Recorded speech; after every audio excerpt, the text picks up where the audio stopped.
কিছুদিন ধরেই বিয়ের ধুম চলছে আমাদের বাড়ি। কত মানুষ এসেছে, যেখানে যায় থই থই করছে মানুষ। আমাদের বাড়িটা খুব সুন্দর করে সাজানো হয়েছে। বাবার সাথে কথা বলার সময়টুকুও পাচ্ছি না। খুব ব্যস্ত বাবা। মাঝে মাঝে ব্যস্ততার মাঝে আমার চোখে বাবার চোখ পড়ে যায়। বাবা মুচকি হাসির আড়ালে তার সব বিষণ্ণতা লুকিয়ে রাখছিল। আজ আমার গায়ে হলুদ। বন্ধুরা সবাই কাজে ব্যস্ত। আমাকে আজ হলদে পাখির মতো সাজানো হয়েছে। মা যখন আমার গায়ে হলুদ ছোঁয়ালো, তখন কেন জানি মায়ের হাসির আড়ালে চোখে পানি দেখেছি। চারপাশে অনেক মানুষ। আমি চিৎকার করে কাঁদতে পারছি না। বুকটা ফেটে যাচ্ছিল। কিছুক্ষণ পর রবি আসলো আমার গায়ে হলুদ ছোঁয়াতে। রবির মুখে কোনো হাসি ছিল না। আমি ওর চোখের দিকে তাকাতে পারলাম না। নিমেষেই রবি চোখ মুছতে মুছতে কোথায় জানি হারিয়ে গেল। ভরা কলসির জলে আমার চোখের জল মিলিয়ে গেল। আজকেই শেষ রাত আমার এই বাড়িতে। ছোটবেলা থেকে এটাকেই আমার বাড়ি বলে জেনেছি। আমাকে কিছু বন্ধুরা ছাদে নিয়ে গেল। সেখানে নাচ গান হচ্ছিল। সবাই খুশি। সবার হাসির সাথে তাল মিলিয়ে আমাকেও অনেকবার মুচকি হাসতে হয়েছিল। অনেক দূরে রবি বসেছিল। দূর থেকে আমাকে দেখছিল। ওর মুখে কোনো হাসি ছিল না। আমি ওর দিকে তাকাতেই চোখ দুটো সরিয়ে নিল। এতটা চুপ করে ওকে আমি কখনো থাকতে দেখিনি। সারাদিনে আমাকে জ্বালাতো রবি। আমরা এক পাড়ায় থাকি। রবি আর আমি একসাথেই বড় হয়েছি। হয়তো আমার বিয়ে হয়ে যাচ্ছে তাই ওর খারাপ লাগছে। রবি ছাদের ওপাশে গিয়ে দাঁড়িয়ে ছাদের নিচে ঝাড়বাতির দিকে তাকিয়ে রইল। আমি রবির ওপাশে গিয়ে দাঁড়ালাম। কিরে ওখান থেকে চলে এলি যে? রূপা। এমনি ভালো লাগছিল না। রবি। ওহ, রূপা, তোকে শাড়িতে খুব সুন্দর লাগছে, কালকে তো তোকে আরো সুন্দর লাগবে। রবি। হুম। আচ্ছা রবি, আমার বিয়ে হয়ে যাচ্ছে, তুই খুশি তো? রূপা। আমার খুশিতে কি আসে যায়? হুম, আমি অনেক খুশি। এখন আমি সারা জীবনের জন্য বেঁচে যাব। যা খুশি তাই করতে পারবো। আমার মায়ের কাছে নালিশ করার মতো কেউ থাকবে না। রবি। তাই আমারও ভালো হবে। আমাকেও জ্বালাবার জন্য কেউ থাকবে না। রূপা। হুম, তোর জামাই তোকে জ্বালাবে দেখিস। রবি। তোর মতো করে জ্বালাতে পারবে না। রূপা। কথাটা বলতেই রবি আমার চোখের দিকে তাকিয়ে রইল। আর আমিও তাকিয়ে রইলাম রবির দিকে। দুজনের চোখেতেই জল চিক চিক করছিল। আচ্ছা রবি, কালকের পর তুই কি আমাকে মিস করবি? রূপা। জানি না রবি।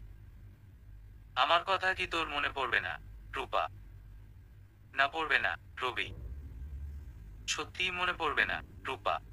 না, পড়বে না। রবি। ওহ, একটা কথা বলবো। রূপা। বল। রবি। আমি চলে যাবার পর আমার বাবা মায়ের একটু খেয়াল নিস। রূপা। ওকে নিব। রবি। আর একটা কথা। রূপা। কি? রবি। তোকে আমি খুব। রূপা। তুই আমাকে কি বল। রবি। খুব মিস করবো তোকে। রূপা। ওহ আচ্ছা, আমাকে ডাকছে, যাই। রবি। বলে রবি পিছনে ঘুরে কিছু দূর যাওয়ার পর আমি ওরে ডাক দিয়ে বললাম, কালকে যখন আমি চলে যাব, তখন তুই আমার সামনে থাকবি না। রূপা। ওকে ঠিক আছে, থাকবো না। রবি। বলে রবি চলে গেল। আমি আজও না বলা কথাটা রবিকে বলতে পারলাম না। অনেক রাত হয়েছে। মা রান্না ঘরে বসে কাঁদছে। ছোট বোন সুলতানা রুম বন্ধ করে রাখছে। বাবা বাহিরে ডেকোরেটর লোকদের সাথে আছে। আমি মাকে গিয়ে জড়িয়ে ধরলাম। আর হাউমাউ করে কেঁদে ফেললাম। মা, আমাকে পর করে দিও না। আমি যাব না। রূপা। দূর পাগলি, তা হয় নাকি? মা। মা, আজ আমি তোমার সাথে ঘুমাবো, হয়তো আর এমন সময় হবে না তোমার সাথে ঘুমানোর। রূপা: পাগলি মেয়ে বলে কি, যখন এই বাড়িতে আসবি তখনই তো ঘুমাতে পারবি। মা: তাই তো আমায় বিয়ে দিয়ে পর করে দিচ্ছ। রূপা: না রে মা, মেয়ে বড় হলে সব বাবা মায়েরই এই কর্তব্য, তাকে সুপাত্রস্থ করা। আমরাও তাই করছি রে মা। তুই যখন মা হবি তখন বুঝবি হুমম। মা: আজকে রাতটা আমি, সুলতানা, মা একসাথে ঘুমিয়েছি। সারা রাত আমরা তিনজন গল্প করছি। সকাল হলো। আজ আমার বিয়ে। সময়গুলো পার হয়ে যাচ্ছে। আমাকে সাজানোর জন্য পার্লারের লোক আসছে। খুব সুন্দর করে সাজিয়েছে আমায়। বাবা কিছুক্ষণ পর পর আমার রুমে এসে আমাকে দেখে যায়। বিয়ের আসরে এখন আমাকে নিয়ে গিয়ে বসানো হলো। প্রিয় মানুষগুলো কেন জানি আজ অচেনা হয়ে আছে। সবাই আমাকে দূর থেকে দেখছে। বাবা চোখের পানি লুকাচ্ছে।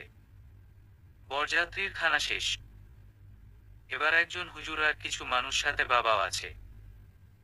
সবাই আমাকে বলছে কবুল বলতে, কিন্তু আমি কিছুই বলছি না, চুপ হয়ে বসে আছি। কিছুক্ষণ পর বাবা আমার হাত ধরে বলল, রূপা মা, কবুল বলে দে। আমি আর বলতে পারছি না, বুকটা ফেটে যাচ্ছে। বাবা কাঁদছে না। বাবা চোখের জলকে প্রশ্রয় দিচ্ছে না। আমার হাত শক্ত করে ধরে রেখেছে। ছোট মামি পিছন থেকে বলল, বলে দে রূপা মা, কবুল। আমি পারছি না বলতে, নিথর আমি কবুলটা বলে দিলাম। আমার পাশে বসে থাকা ছেলেটার হাতের উপর আমার হাতটা দিয়ে বাবা বলল, আজ থেকে আমার এই মেয়ের সব দায়িত্ব তোমার বাবা। আমার মেয়ের খেয়াল রেখো। এটা বলে বাবা সবার সাথে হেসে হেসে কথা বলতে থাকলো। আমার শ্বশুরের সাথে কোলাকুলি করলো। আর আমি ফুপিয়ে ফুপিয়ে কাঁদতে থাকলাম। আমাকে ঘরে নিয়ে এলো। এখন আমার বিদায়। মা সিঁড়ির নিচে বসে কাঁদছে। জড়িয়ে ধরলাম মাকে। আমার হৃদয়টা খণ্ড বিখণ্ড হয়ে যাচ্ছে। চিৎকার দিয়ে কাঁদতে রইলাম। সবাই কাঁদছে। কাকিকে জড়িয়ে ধরলাম। সুলতানাকে খুঁজছিলাম। সুলতানা আপু আপু বলে চিৎকার দিয়ে এসে আমাকে জড়িয়ে ধরল। দুবোন কাঁদতেই রইলাম। ওদিকে ছেলেপক্ষ তাড়া দিচ্ছে। বাবাকে সালাম করলাম। বাবা আমাকে জড়িয়ে ধরে কেঁদে দিল। কখনো বাবাকে কাঁদতে দেখিনি। আজ বাবা কাঁদল। আমি দরজা ধরে দাঁড়িয়ে পড়লাম। আমি যাব না বলে কাঁদতে থাকলাম। কোনো এক ভাবি এসে আমার হাতে এক মুষ্টি চাল দিয়ে বলল, এই চালগুলো মায়ের আঁচলে ছুঁড়ে মারতে। আর আমাকে বলতে বলছে, আমি তোমার সব ঋণ শোধ করলাম। মা বাবার ঋণ কি শোধ হয় কখনো? আমি চালগুলো মায়ের আঁচলে দিয়ে বললাম, কখনো তোমাদের ঋণ শোধ করতে পারবো না। এটা বলেই ছোট চাচাকে জড়িয়ে কাঁদতে রইলাম। বাবা আমার হাত ধরে গাড়িতে তুলে দিল। গাড়িতে পা রাখার আগে চারপাশটা তাকালাম। রবিকে দেখতে পেলাম না কোথাও। খুব দূরে রবি দাঁড়িয়ে আমাকে দেখছিল। আমার সামনে আসার সাহস পাচ্ছে না। আমি রবির সামনে গিয়ে দাঁড়ালাম। কিরে, আমাকে বিদায় দিবি না? রূপা কাঁদো কাঁদো গলায়, তুই তো আসতে নিষেধ করলি।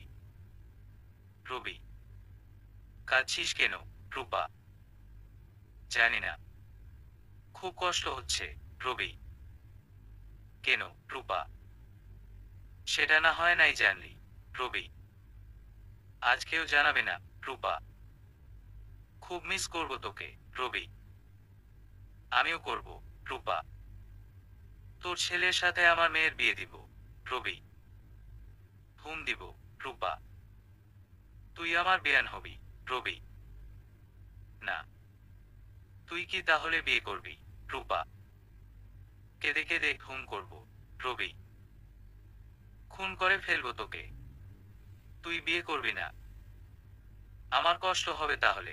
রূপা: তুই বিয়ে করেছিস, আমি কেন বিয়ে করব না? রবি: কারণ।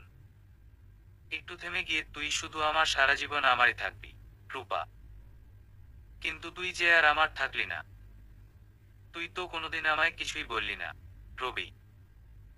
রবি, তুই আমাকে মনে রাখবি তো? রূপা। রাখবো, কোনোদিন ভুলবো না তোকে। রবি। আমিও ভুলবো না তোকে।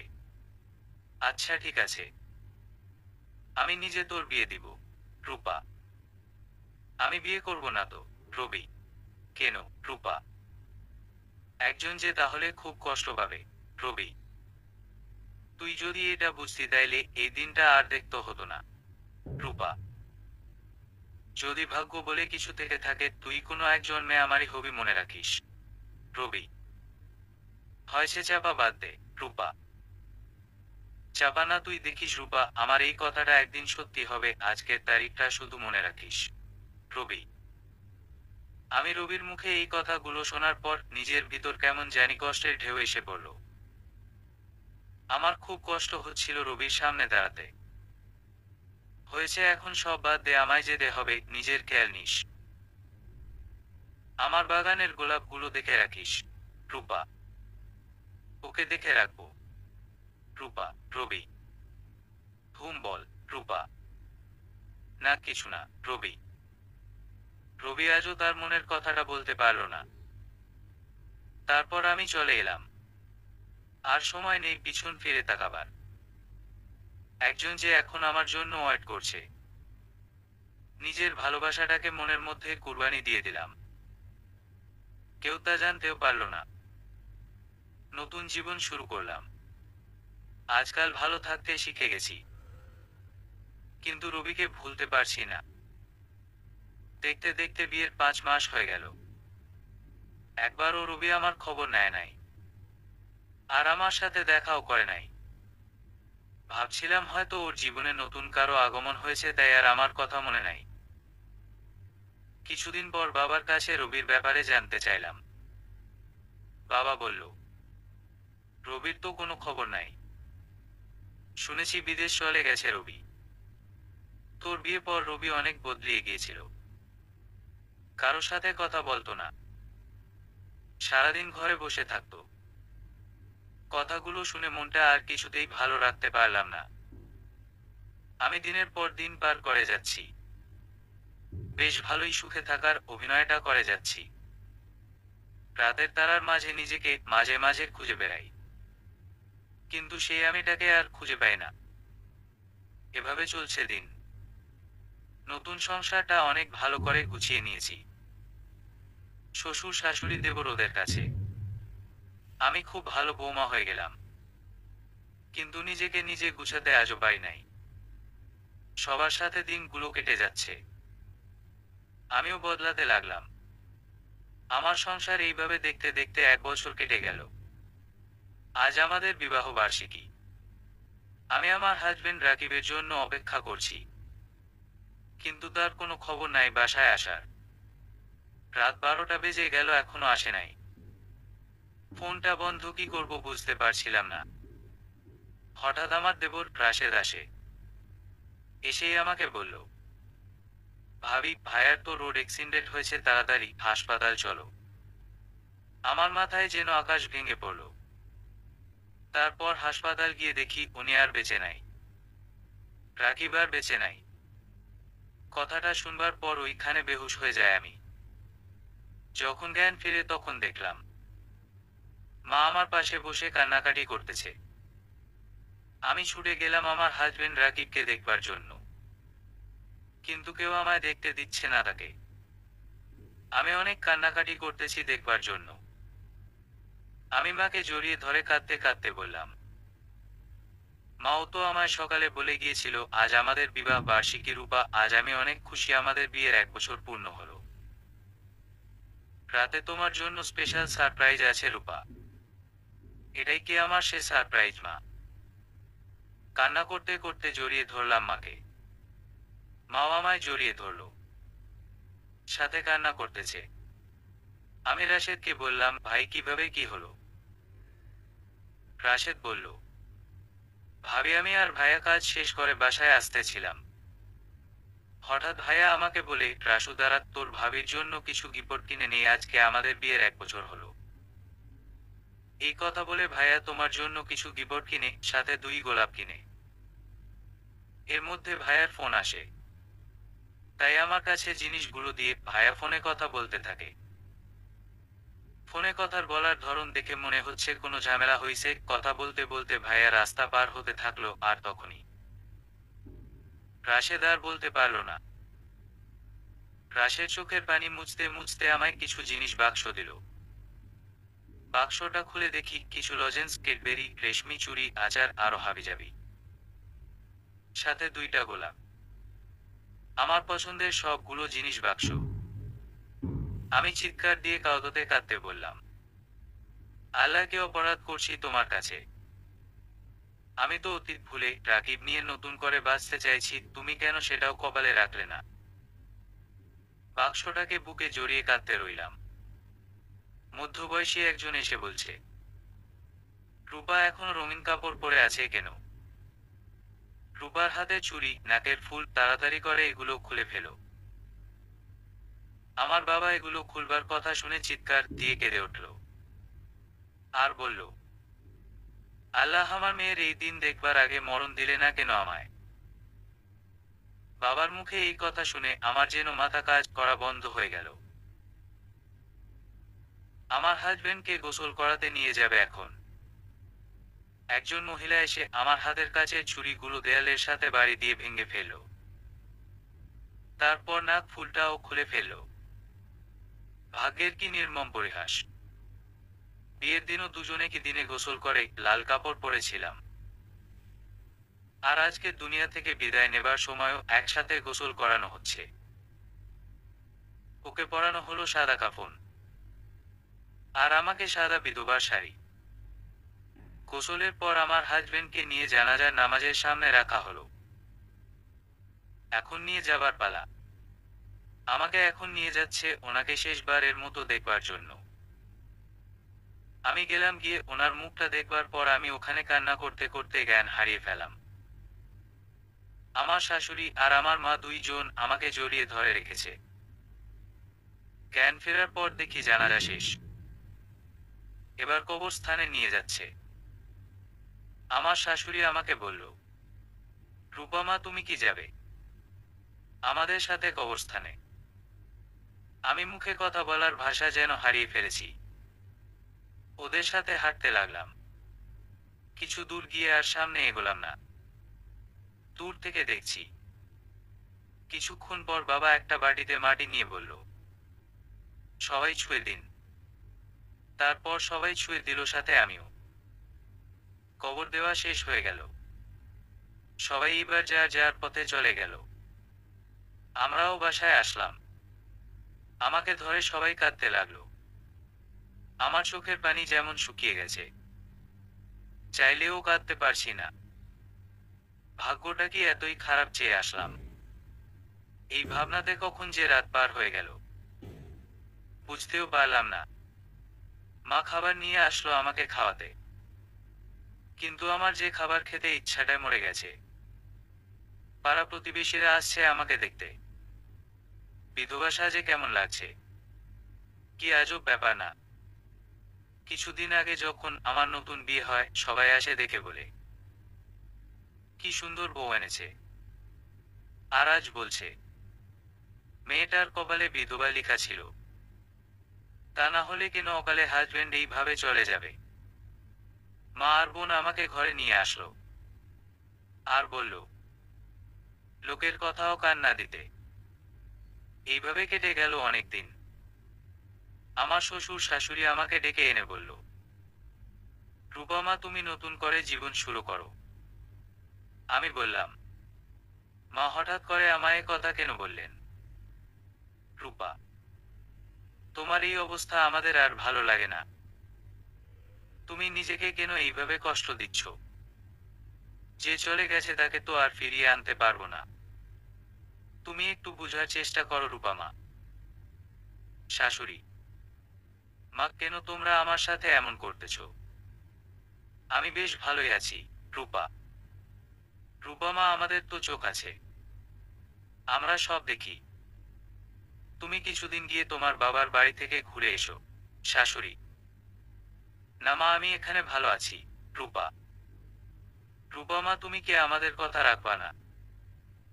আমি তো তোমার বাবাকে আসার জন্য খবর পাঠিয়ে দিয়েছি। আর তুমি তো বিয়ের পর একবারও বাপের বাড়িতে যাও নাই। আমাদের কথার কি তুমি কোনো মূল্য রাখবে না মা? শাশুড়ি, মা, আমি চলে গেলে তোমাদের খেয়াল রাখবে কে? রূপা, আমরা নিজেদের খেয়াল রাখবো মা, তুমি যাও। শাশুড়ি, ওদেরকে আর না করতে পারলাম না। আমার শাশুড়ি আমার জামা কাপড় গুছিয়ে দিল। রাতে বাবা আসলো, বাবা আমাকে দেখে কেঁদে দিয়ে বলল, রূপা মারে, তুই কেমন আছিস? বাবা, বাবা আমি অনেক ভালো আছি। রূপা, বাবা রাতের খাবার খেয়ে শুয়ে পড়েছে। সকাল হলো, আমাদের যাবার পালা।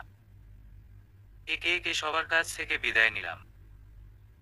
শাশুড়ির কাছ থেকে বিদায় নিতে আসতেই শাশুড়ি আমাকে জড়িয়ে ধরে কান্না করতে লাগলো। আর বলল, রূপা মা, তোর খেয়াল রাখিস আর আমাদের ভুলে যাবে না তো? শাশুড়ি, কি বলো মা, তোমাদের কোনোদিন ভুলবো না। তোমরা খেয়াল রেখো, নিজেদের যত্ন নিও। রূপা, এই বলে বাসা থেকে বের হয়ে বাড়িতে যাবার জন্য বাসে উঠলাম আমি আর বাবা। বাস থেকে নেমে বাসার দিকে হাঁটতে লাগলাম। সবকিছু যেন অচেনা মনে হচ্ছে। আজকে প্রায় 2 বছর পর নিজের এলাকাবাসীরা আমার দিকে তাকিয়ে আছে। আর কি কি জানি বলছে। বাবা আমাকে বলছে, মা বাড়িতে চল, এসবে কান দিস না। হাঁটতে হাঁটতে বাড়ির সামনে আসছি। মা আমাকে দেখে দূর থেকে দৌড়ে কাছে আসছে। সাথে বোনো ভাইটাও। আমার নিজের বাড়িটা আজ নিজের কাছে অপরিচিত লাগছে। আমার বাগানের ফুলের গাছগুলো কেমন যেন জীবিত থেকেও মরে আছে। আমি মাকে বললাম, মা, তোমরা কি আমার বাগানটার যত্ন নিতে পারো নাই? রূপা, মাগো নিয়েছি তো, কিন্তু তোর মতো বাড়ি নাই, তুই এসে পড়েছিস, এখন সব আবার ঠিক হয়ে যাবে, এখন ঘরের ভিতরে আয়। মা, আচ্ছা চলো মা। রূপা, ঘরে ঢুকবার পরে কেন জানি চিৎকার করে কান্না করে দিলাম আমি। আমার সাথে মা, বাবা, বোন সবাই কাঁদতে লাগলো। চাচি এসে বলছে, ভাবি কি শুরু করছেন আপনারা? মেয়েটা এতদিন পর আসছে, ওরে খাবার টাবার না দিয়ে কান্না শুরু করে দিয়েছেন। এই বলে চাচি আমাকে রুম থেকে বের করে ওয়াশরুমে পাঠিয়ে দিল। যা রূপা মা, ফ্রেশ হয়ে নে, তারপর আমরা খেতে বসবো একসাথে। আমি তারপর ফ্রেশ হয়ে নিচে আসলাম, খাবার খেলাম। সারাদিন বাসার মধ্যে ছিলাম আমি একদম মন মরা হয়ে। রাতে বোন সুলতানা এসে টেনে নিয়ে গিয়ে খাওয়ালো। রুমে এসে বসে আছি, তখনই মা এসে বলল, রূপা মা, আজকে আমরা সবাই একসাথে ঘুমাবো আর গল্প করব। মা, না মা, ভালো লাগছে না। রূপা, প্লিজ আপু না করিস না, অনেক দিন পর আমরা একসাথে হয়েছি। সুলতানা, আমি আর না করতে পারলাম না। অনেক দিন পর আজ একটু হাসি দিলাম। তারপর কখন যে মার কোলে ঘুমিয়ে পড়লাম জানি না। ফজরের আজান শুনে ঘুম ভেঙে গেল আমার। আমি মা সুলতানাকে ডাক দিলাম, মা ওঠো, নামাজ পড়বে না? তারপর মা আমি সুলতানা নামাজ পড়লাম। নামাজ শেষ করে আমার ফুলের বাগানে গেলাম। বাগানে যাবার পর হঠাৎ রবির কথা মনে পড়ে গেল আমার। আমি আর রবি এ সময় একসাথে গাছগুলোকে পানি দিতাম। সবে আছে আগের মতো, শুধু আমাদের সম্পর্কটা আর নেই। ভাবতে ভাবতে চোখে পানি চলে আসলো আমার। দূর, আমি এসব কি ভাবছি? এতদিনে হয়তো রবি বউ বাচ্চা নিয়ে সুখে শান্তিতে দিন কাটাচ্ছে।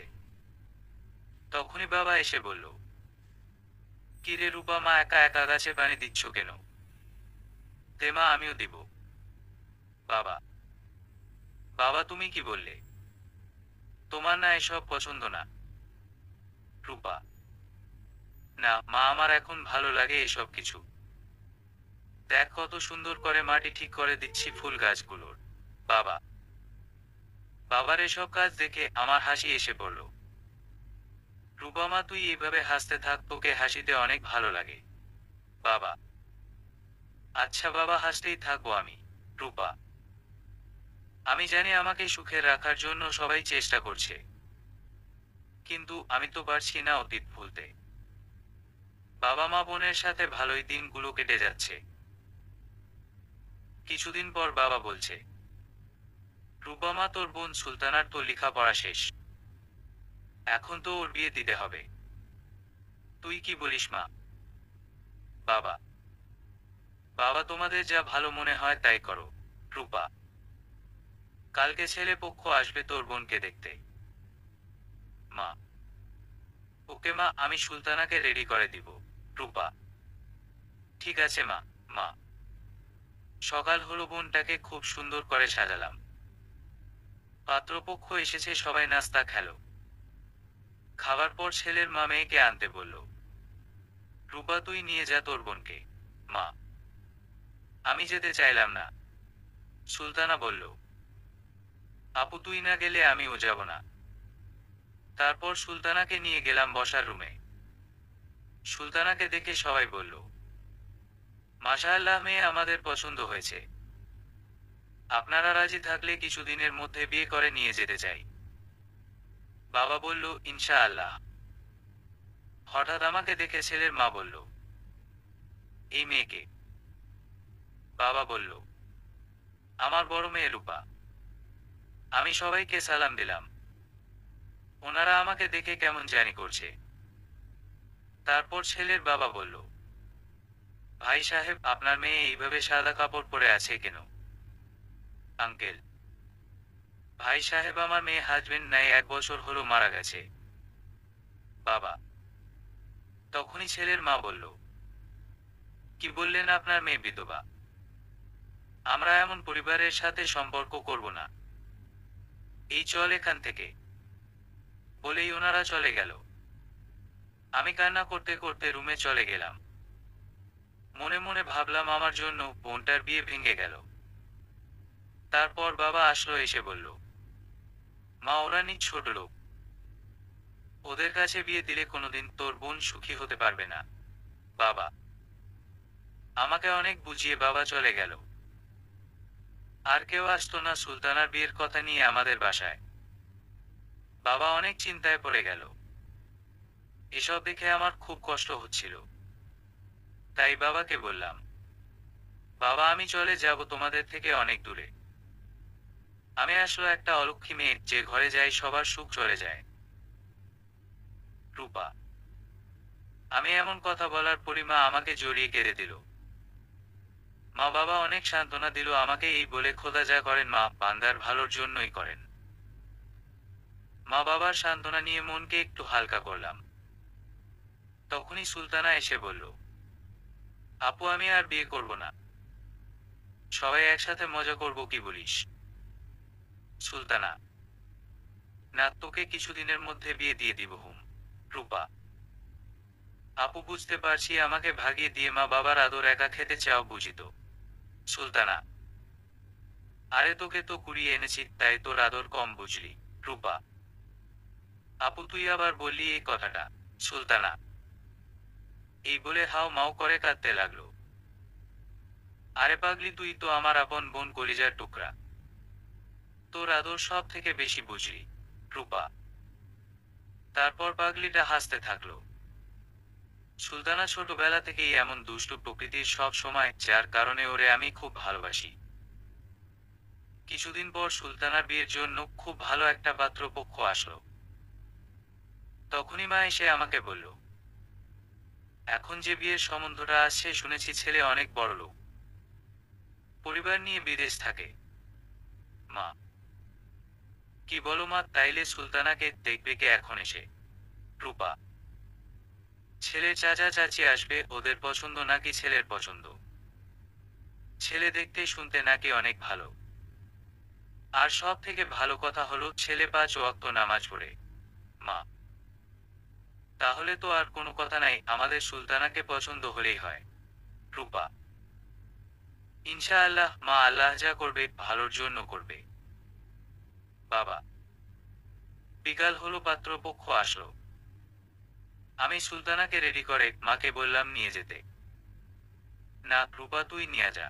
মা, না মা, আমি যাব না, আমাকে আর এর মধ্যে জড়িয়ে কষ্ট দিও না প্লিজ মা। রূপা: আচ্ছা মা, তুই থাক, আমরা চাই না তুই কোনো কিছুতে কষ্ট পাও মা। এই বলে সুলতানাকে নিয়ে গেল মা। আল্লাহ, পৃথিবীতে কত মানুষ তো তুমি বানিয়েছ, এর মধ্যে বিধবাদের কেন মানুষ এত খারাপ চোখে দেখে? এই বলে কাঁদতে লাগলাম আমি। আর মনে মনে ভাবতেছি বোনটার বিয়ে এবারও মনে হয় হবে না। মা আসলো একটু পরে, এসে বলল, রূপা, সুলতানাকে ওদের পছন্দ হয়েছে, ওদের ঘরের বউ করে নিতে যাচ্ছে খুব তাড়াতাড়ি। ভালো হয়েছে মা, আল্লাহর কাছে শুকরিয়া মা। তখন বাবা মাকে ডাক দিল, রূপার মা এখানে আসো। মা নিচে চলে গেল। তখন ছেলের বাড়ির মানুষ বলে উঠল, আপনাদের বড় মেয়ে কই? ওকে তো দেখলাম না। কই, ওকে ডাকুন। তাদের এমন কথায় বাবা কিছুটা হোঁচট দিয়ে উঠল। বাবার ভয় ছিল, যদি বিয়েটা আগের মতো ভেঙে যায়। তাই বলল, মেয়েটার শরীর ভালো না, তাই ঘুমিয়ে আছে বাবা। তারপরও ওনারা বলল, সমস্যা নাই, মেয়েকে ডেকে নিয়ে আসেন। তখনই মা আমার রুমে এসে আমায় বলল, রূপা মা, তোকে ওরা দেখতে যাচ্ছে। মা, মা তুমি ভুলে গেছো ওই দিনের ঘটনাটা। আমি যাব না মা, আমার জন্য আমার বোনের জীবনে আর কোনো কষ্ট দিতে চায় না। রূপা: দেখ রূপা, ওনারা খুব ভালো মানুষ মনে হয়, আর তুই না গেলে যদি ওরা আবার অন্য কিছু ভাবে। চল মা, চল মা। তারপর মায়ের সাথে নিচে গিয়ে ওনাদেরকে সালাম দিলাম। ছেলের চাচি উঠে এসে আমায় জড়িয়ে ধরে বলল, মা তুমি কেমন আছো? চাচি: আন্টি আমি ভালো আছি রূপা। তারপর উনি আমাকে নিয়ে ওনার পাশে বসালো আর বলল, আপনাদের মেয়েগুলো তো অনেক লক্ষ্মী মেয়ে। বাবা মাকে উদ্দেশ্য করে বলল ছেলের চাচি। তখনই আমি বললাম, আন্টি আমি বিধবা রূপা। উনি বলে উঠল, বিধবারা কি মানুষ না চাচি? আর এমন লক্ষ্মী মেয়ে থেকে দূরে থাকা যায় কি বলো? ওনাদের কথা শুনে চোখের পানি আর ধরে রাখতে পারলাম না। পৃথিবীতে এমন ভালো মানুষও আছে। তারপর ওনারা বলল, আগামীকালকে মেয়েকে রিং পড়াতে আসবো। কি বলেন আপনারা চাচি? আমাদের কোনো সমস্যা নাই ইনশাআল্লাহ বাবা। পাত্রপক্ষ বলল, আজ তাহলে আসি, আবার দেখা হবে, আল্লাহ হাফেজ। এই বলে ওনারা চলে গেল। বাসার সবাই আজ অনেক খুশি। এভাবে হঠাৎ এমন কিছু হয়ে যাবে ভাবতেও পারি নাই। মা আমার রুমে আসলো, বসলো। মায়ের চোখে মুখে সুখের রেশ, আনন্দের ছোঁয়া দেখে আমারও মনটা ভরে গেল। তখনই মা বলল, রূপা কালকে থেকে সব কাজ শুরু করতে হবে। মা: আচ্ছা মা, তুমি কোনো চিন্তা করো না, সব ঠিক হবে দেখো মা। রূপা: তাই জন্য হয় রে মা, কোনোভাবে সুলতানার বিয়েটা দিতে পারলে ঝামেলাটা শেষ হবে। মা: মা ঘুমাও এখন, সকালে উঠে কাজ করতে হবে। রূপা: এই বলে ঘুমিয়ে গেলাম আমি। সকালে উঠে কাজ শুরু করলাম। বাড়িতে মানুষের অভাব নাই, সবাই এই কাজ ওই কাজ করছে, শুধু আমি কিছু করছি না। কারণ শুভ কাজে বিধবারা হাত দিলে নাকি অমঙ্গল হয়, তাই দূর থেকে সব দেখছি আমি। হঠাৎ তখন বোনটা এসে বলল, আপু আমার একটা অনুরোধ রাখবি তুই? সুলতানা: আচ্ছা রাখবো, বল। কি কথা আমার রাখতে হবে? রূপা: আপু আজকে সন্ধ্যায় তুই এই শাড়িটা পরবি প্লিজ। সুলতানা: আমার হাতে হলুদ একটা শাড়ি দিয়ে।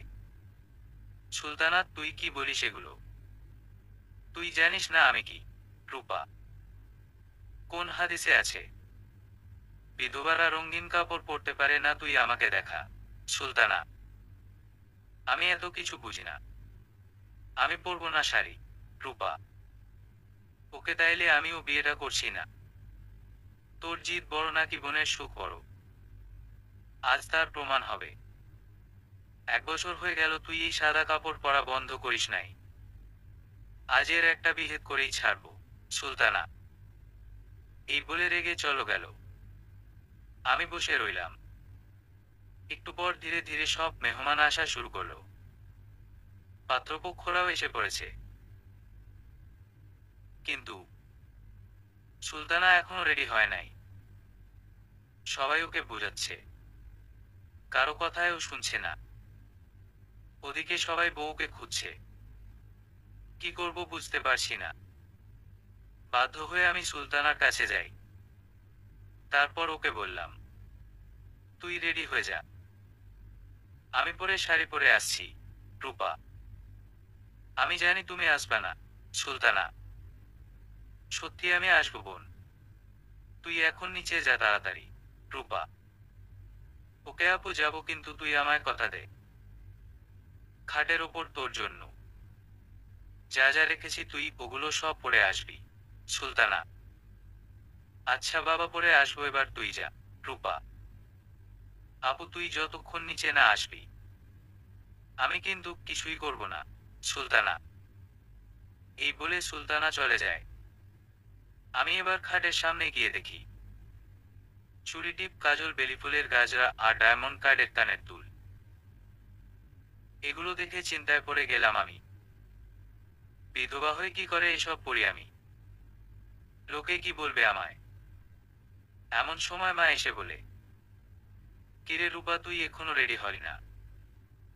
ওদিকে সুলতানা বসে আছে তোর জন্যে। মা, মা কিভাবে এগুলা পরি, লোকে কি বলবে? রূপা, লোকে কিছু বলবে না, চল আমি তোকে রেডি করিয়ে দেই। মা, তারপর মা নিজে আমায় সাজিয়ে দিল। আমাকে সাজিয়ে মা আমার দিকে অপলক তাকিয়ে থেকে জড়িয়ে ধরে কান্না করতে লাগলো। আর বলল, তোকে রাজকন্যার মতো লাগছে, কারো নজর যেন না লাগে। মা, মা বিধবার দিকে কেবা নজর দিবে? রূপা, এসব আজাইরা কথা বাদ দেও, চলো নিচে যাই। এ বলে মা আর আমি সিঁড়ি দিয়ে নিচে নামতেছি। সবাই আমার দিক তাকিয়ে আছে আর বলছে, বিধবা হয়ে কি ডঙন, দেখো না ভাবি। পাশের বাড়ির এক ভাবি আরেক ভাবিকে বলছে। কথাগুলো শুনে আমি চলে যেতে লাগলাম। তারপর ছেলে চাচি এসে আমার হাত ধরে বলল, বিধবারা সাজতে পারে না, কোথায় সেটা লেখা আছে? ওরা তো আমাদের মতো মানুষ, কেন এমন ব্যবহার করি আমরা? চাচির কথা শুনে সবাই চুপ হয়ে গেল। তারপর সুলতানাকে রিং পরানোর অনুষ্ঠান শুরু করলো। বাবা, ব্যাপার কি? ছেলের বাবা মা কেউ আসলো না। রূপা, আমি সব খবর নিয়েছি মা, ছেলের পরিবার অনেক ভালো, আর ছেলে নাকি বিয়ের আগের দিন আসবে, তুই কোনো চিন্তা করিস না, সব ঠিক মতো হবে ইনশাআল্লাহ। বাবা, বাবা তাই যেন হয়। রূপা, কিছুক্ষণ পর ছেলের চাচি এসে বলল, মা রূপা। চাচি, হ্যাঁ বলেন চাচি। রূপা, মা আমাদের পরিবারে একটা নিয়ম আছে যা আমরা সব সময় পালন করি, বউয়ের বড় বোন বা ছোট বোন যে থাকে আগে আমরা তাকে আশীর্বাদ করি, পরে বউকে। এখন সুলতানার তো তুমি ছাড়া আর কোনো বোন নাই, তাই আমরা চাচ্ছি তোমাকেই আগে আশীর্বাদ করতে। চাচি, চাচি কি বলেন এসব? আমি বিধবা, বিধবাকে কিভাবে আশীর্বাদ করবেন? প্লিজ চাচি, এমন একটা শুভ কাজে বিধবাকে এনে অশুভ করবেন না। রূপা, আমি শুভ অশুভ বুঝি না, তোমাকে করতেই হবে, চলো আমার সাথে। চাচি, এই বলে চাচি আমার হাত ধরে নিয়ে গেল, আমাকে বসালো আশীর্বাদ করতে। পাড়া প্রতিবেশীরা সবাই নানান কথা বলছে, এই বিধবাকে আশীর্বাদ করে অমঙ্গল ডেকে আনছেন কেন? ওনাদের কথা শুনে চাচি বলল, শুনুন, আপনারা মেহমান, মেহমানের মতো থাকেন, মঙ্গল অমঙ্গল আমরা দেখে নিব। সবাই চুপ হয়ে গেল। আমি কান্না করছি। চাচি এসে বলছে, মা তুমি কাঁদছো কেন? কুকুরদের কাজ হলো পায়ের নিচে কামড় দেওয়া, তাই বলে কি আমরাও কুকুরকে কামড় দিব নাকি? বাদ দেও মা রূপা। তারপর ছেলের চাচা চাচি এসে আমায় আশীর্বাদ করলো, আর আমার হাতে একটা আংটি পরিয়ে দিল। তখন আমি চাচিকে বললাম, এটা কেন পড়ালেন আমায়? রূপা, রূপা মা এটাও আমাদের পরিবারের নিয়ম। চাচি পরে সুলতানাকে আশীর্বাদ করার জন্য নিয়ে বসালো। তারপর সুলতানা আশীর্বাদ করতেছে, কিন্তু এটা কি হচ্ছে? সুলতানাকে অন্যভাবে কেন আশীর্বাদ করছে? তারপর আবার ভাবলাম হয়তো ওদের কোনো নিয়ম, হয়তো। সব ঠিক মতো হলো। অনুষ্ঠান শেষ, সবাই চলে গেল। কালকে তো গায়ে হলুদ, আমাদের আসতে একটু দেরি হবে। আপনারা সব কিছু রেডি করে রাখবেন, আমরা হলুদ নিয়ে আসব। চাচি, ইনশাআল্লাহ বেন। বাবা। তারপর ওনারা চলে গেল। মা আমাকে বলল, রূপা তুই সুলতানাকে খাবার দে, সাথে তুইও খেয়ে ঘুমিয়ে পড়। মা, ওকে মা, আমি খাইয়ে দিচ্ছি। পরে সুলতানা আর আমি খেলাম। রুমে আসলাম, এসে আয়নার সামনে দাঁড়ালাম। আল্লাহকে বললাম, কেন পৃথিবীতে আমাকে পাঠাইছো? আর কেনই বা বিধবা বানালে আমাকে? পৃথিবীতে আমরা সবাই তো মানুষ, তাইলে কেন সবাই বিধবাদের অন্য চোখে দেখে? আর এত নিন্দা করে কেন বিধবাদের? এই বলে কাঁদতে লাগলাম। কাঁদতে কাঁদতে কখন ঘুমিয়ে গেছিলাম বুঝতে পারিনি। কখন যে সকাল হয়ে গেল সেটাও বুঝতে পারলাম না। সকাল হলো, সবাই কাজ নিয়ে বিজি। বাবা অনেক ফুল এনে আমায় বলল, এখান থেকে কিছু ফুল নিয়ে সুলতানার রুম সাজাও। বাবা, দেও বাবা বলে বাবার হাত থেকে ফুলগুলো নিতে যাব। তখনই বড় ফুফু এসে আমার হাত থেকে ফুলগুলো নিয়ে গেল, আর বলল, বিধবা হয়ে সব কাজে এত নাক গলাস কেন? দূরে থাকতে পারিস না? বুবু, আমার মেয়েকে এগুলো বলার সাহস দিয়েছে কে তোকে? বাবা। বাবা চুপ করবে একটু? বিয়ে বাড়িতে এভাবে ঝগড়া করলে লোকে কি বলবে? রূপা। এই বলে বাবাকে নিয়ে চলে গেলাম। সব কাজ মোটামুটি শেষ। এখন শুধু সুলতানা রেডি করার কাজ বাকি, ওকে রেডি করলেই শেষ। আমি গেলাম সুলতানার রুমে। গিয়ে দেখি ও কান্না করছে। আমি বললাম, কি রে, কাঁদছিস কেন? রূপা, আপু তোদের ছেড়ে যাব না আমি, বিয়ে করব না আমি।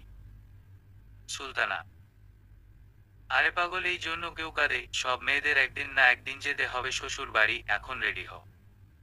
রূপা, আপু তুই আর আমি আজ একই রকম কাপড় পরবো, প্লিজ।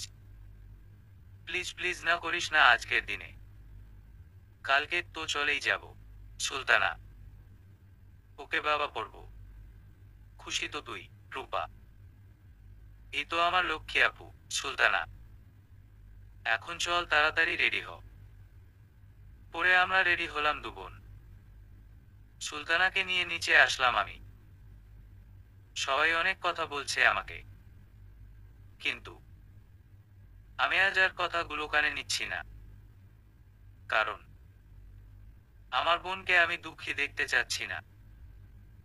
একটু পর ছেলের বাড়ি থেকে অনেক মানুষ আসছে। আমি সবাইকে একটা করে গোলাপ দিয়ে স্বাগতম জানাচ্ছি। হঠাৎ চাচি হলুদের বাটি নিয়ে আমার সামনে এসে দাঁড়ালো, আর একটু হলুদ আমার কপালে লাগিয়ে দিল। চাচি, কি করছেন এগুলো? আমায় কেন দিলেন হলুদ? রূপা, রূপা মা, এটাও নিয়ম, হলুদ নিয়ে আসার সময় সামনে যে পড়বে তাকে একটু দিতে হয়। চাচি, এই বলে চলে গেল চাচি। আমি অবাক হয়ে চেয়ে রইলাম। সবাই সুলতানাকে হলুদ দিচ্ছে। আমার হঠাৎ রবির কথা মনে পড়ে গেল। আমার বিয়েতে তো রবি হলুদ পরিয়েছিল। তারপর সবাই নাচ গান করছে আর সুলতানার হাতে মেহেদি পরানো হচ্ছে। মা এসে আমার হাতে জোর করে একটু মেহেদি দিয়ে দিল। পরে আমি গিয়ে ধুয়ে ফেললাম। কিন্তু কোনো লাভ হলো না, রং বসে গেছে। তখন চাচি এসে বলল, কালকে তো বিয়ে, আমি রূপা মা কিছু দিতে চাচ্ছি। চাচি, না চাচি, আমার কিছু লাগবে না। রূপা, সবাই সবার মেয়েদের জন্য শাড়ি কিনেছিল, আমিও ভাবলাম তোমার জন্য একটা নেই। আমার তো কোনো মেয়ে নাই, তাই তোমাকে আমার মেয়ে ভেবেছিলাম। থাক, না নিলে আর কি করব, নিজের মেয়ে হলে ঠিকই নিতে। চাচি, এই বলে চাচি চলে যাচ্ছিল শাড়িটা নিয়ে। আমি মনে মনে ভাবলাম এইভাবে তাকে কষ্ট দেওয়াটা ঠিক হবে না, তাই বললাম। চাচি আমায় মেয়েও বললেন, আবার মেয়ের সাথে রাগও করেন। কেমন বিচার এটা! আর শাড়িটা যে নিয়ে যাচ্ছেন, কালকে আমি কি পরবো তাহলে?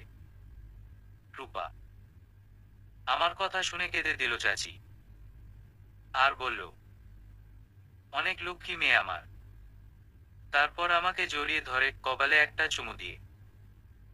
এইভাবে সারা জীবন হাসি খুশি থেকেও মা রূপা। আমার মা দূর থেকে সব দেখছিল। পরে মা আমাদের কাছে আসে আর বলল, কি বেন, আমার মেয়েটাকে তো দেখতেছি আমার থেকে ও বেশি আদর করছেন। এখন তো দেখছি আমার থেকে আপনার মেয়েও হয়ে গেল রূপা। মা, বেন আমাদের দুই জনেরই মেয়ে রূপা। কি দিবেন তো মেয়ের ভাগ আমায়? চাচি, অবশ্যই বেন মা। তারপর চাচি চলে গেল। আমি শাড়িটা নিয়ে রুমে রেখে দিলাম। তারপর সুলতানার কাছে গেলাম। দেখি সুলতানা রুমে বসে আছে। আমি পাশে বসতেই সুলতানা বলল, আপু, তোর মনে আছে তোর বিয়ের সময় আমাকে এই কানের দুলটা, হাতে কানের দুল নিয়ে তুই দিয়ে গিয়েছিলি? সুলতানা, হুম, মনে আছে। আর তুই এখনো সেটা রেখে দিয়েছিস? রূপা, বারে, আমার আপু দিয়েছে, আমি কেন রাখবো না? আপু, তুই দুনিয়ার সব থেকে ভালো আপু। তোর ছোট বোন হয়ে আমি নিজেকে অনেক ভাগ্যবান মনে করি। সুলতানা, তুইও আমার লক্ষ্মী বোন, তোর খুশির জন্য আমি সব করতে পারি। রূপা, আপু, তুই আমাকে কোনোদিন ভুলে যাবি না তো? আর আমি কোনো ভুল করলে তুই আমায় মাফ করবি তো আপু? সুলতানা, দূর পাগলি, তোর শত ভুল আমার কাছে ফুল হয়ে থাকবে, বুঝলি? রূপা, আপু, কথাটা মনে থাকে যেন। সুলতানা, আচ্ছা বাবা, মনে থাকবে। অনেক রাত হয়েছে, এবার ঘুমা, সকালে আবার উঠতে হবে। রূপা, আপু, তুই আজ আমায় তোর বুকে নিয়ে ঘুমাবি একটু? সুলতানা, এটাও আবার বলতে হয়? আয় আমার কাছে, বুকের মাঝে আয়। রূপা, এই বলে সুলতানার মাথাটা আমার বুকের মাঝে রেখে ওর মাথায় হাত বুলিয়ে দিলাম। কিছুক্ষণ পর সুলতানা আমার বুকে ঘুমিয়ে পড়ল। কিন্তু আমার ঘুম আসছিল না। ভাবতে থাকলাম, আমার ছোট বোনটা কবে এত বড় হয়ে গেল টেরি পেলাম না। হঠাৎ জানালার দিক চোখ পড়ল আমার। আমার মনে হলো কেউ যেন আমাদের দেখছে আড়াল থেকে। আমি বললাম, কে ওখানে? কিসে জানি একটা শব্দ পেলাম। আমি ভয় পেয়ে গেলাম। বিছানা থেকে উঠে গিয়ে দেখি কেউ নাই। ভাবলাম হয়তো আমার ভুল ধারণা। তারপর নিচে গিয়ে দেখি বাবা মা মন খারাপ করে বসে আছে। আমি গিয়ে বললাম, কি, রাত কয়টা বাজে? খবর আছে? এখনো ঘুমাচ্ছ না কেন তোমরা? রূপা, মা কেঁদে দিল, সাথে বাবাও। বাবা মায়ের হঠাৎ কান্নার কারণটা বুঝতে পারতেছিলাম না, হকচকিয়ে উঠলাম আমি। কি হয়েছে মা? বাবা, এইভাবে কাঁদছো কেন তোমরা? তোমরা যদি এইভাবে ভেঙে পড়ো, সুলতানাকে সামলাবে কে শুনি? রূপা, বাবা আমাকে জড়িয়ে ধরে বলল, মা, তুই আমাদের সবার খেয়াল রাখিস, নিজের খেয়াল নিস মা। বাবা। সুলতানা আমাদের কথা শুনে নিচে চলে আসলো। এসেই বলল, বিয়ে হচ্ছে আমার, চলে যাচ্ছি আমি। আর তোমরা সবাই আপুকে আদর করছো, এটাই তোমাদের ভালোবাসা? সুলতানা, ওরে আমার হিংসুটে বুড়ি বোন, তোর আদর কেউ নিচ্ছে না। আর তোকে না আমার বুকে রেখে ঘুম পাড়িয়ে আসলাম। রূপা, তোমরা যে কান্নাকাটির মিটিং শুরু করছো, সে মিটিং এর শব্দে আমার ঘুম পালালো। সুলতানা। এরপর সুলতানাকে জড়িয়ে ধরলো বাবা। ভোর রাত পর্যন্ত আমরা গল্প করলাম সবাই। শেষ রাতের দিকে সবাই একটু ঘুমালাম। পরে সকালে উঠে যার যার কাজ শুরু করলাম। সুলতানাকে সাজাচ্ছে ওর বান্ধবীরা মিলে। আমি খাবারের আয়োজন দেখতেছি। তখনই মা এসে বলল, কিরে রূপা, তুই এখনো রেডি হলি না কেন? একটু পর সব মেহমান চলে আসবে। মা, মা আমি রেডি হলে কি আর না হলে কি?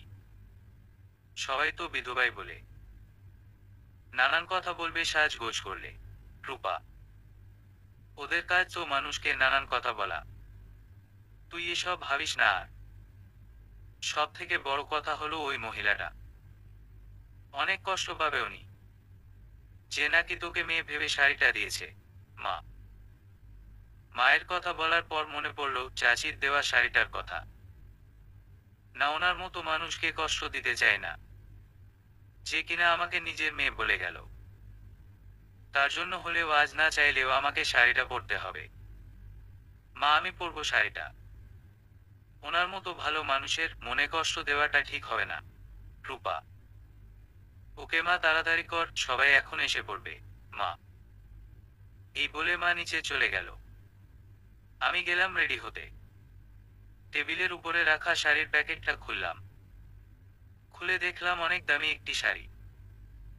শাড়িটা পরতে লাগলাম। এমন সময় শুনলাম বর এসেছে। জানলা দিয়ে বরকে দেখতে গেলাম। এই কি বরের পাগড়ি, সামনে ফুল দিয়ে পুরো মুখ ঢেকে রাখেছে।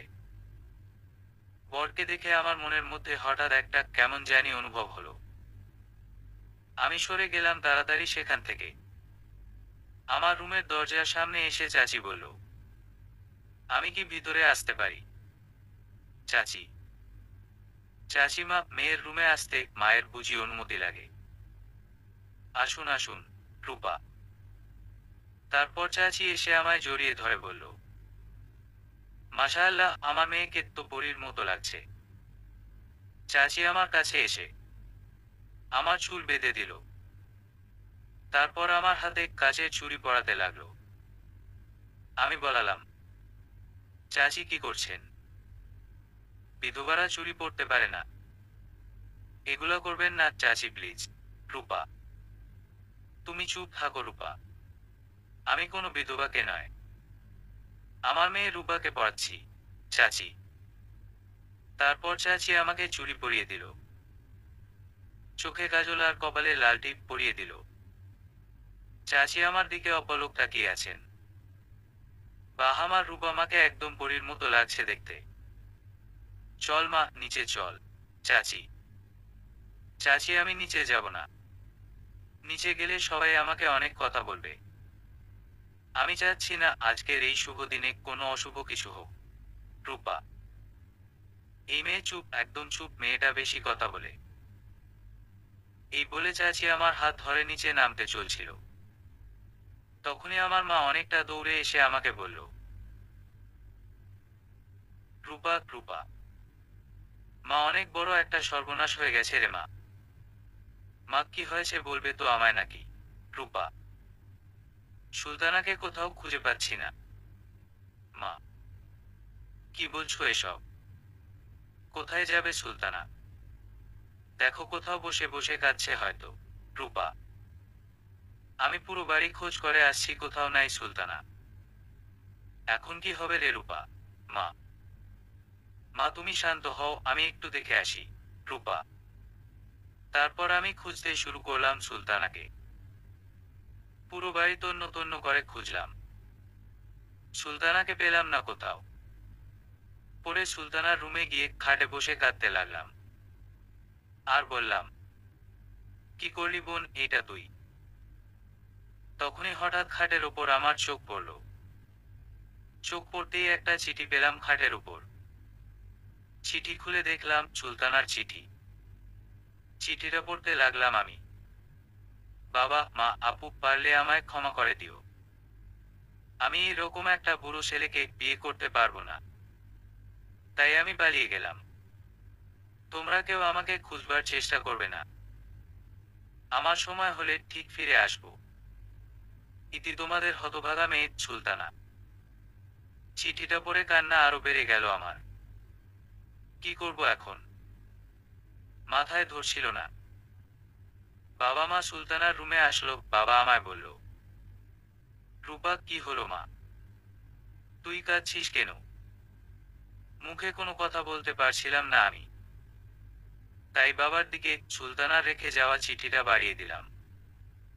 তারপর বাবা আমার হাতে থেকে চিঠিটা নিয়ে পড়ে ওখানেই জ্ঞান হারিয়ে ফেলল। মা আমি। আমরা বাবার মাথায় পানি দিলাম। কিছুক্ষণ পর বাবার জ্ঞান ফিরল। মা বলল, সমাজে আর মুখ দেখাতে পারবো না। বাবা বলছে, রূপার মা আমাকে বিষ এনে দেওয়া, আমি খেয়ে মরে যাই। নিচে গেলে পাত্রপক্ষকে কি জবাব দিব? বাবা মায়ের এমন বলাবলি আর ওনাদের অবস্থা দেখে আমি কি করব বুঝতে পারছিলাম না। কোনো কিছু না ভেবেই আমি নিচে দৌড়ে চলে গেলাম। চাচিকে নিচ থেকে উপরে নিয়ে আসলাম বাবা মার কাছে। তারপর ওনাকে সবকিছু খুলে বললাম, আমি আর কান্নাও করছি সাথে। বাবা মায়ের অবস্থা দেখে চাচি যা বলল তার জন্য আমরা কেউ প্রস্তুত ছিলাম না। চাচি কিছুক্ষণ ভেবে হঠাৎ বলে উঠল, আপনাদের যদি কোনো অমত না থাকে তাহলে আমরা সুলতানার বদলে রূপাকে বউ করে নিতে চাই। চাচি।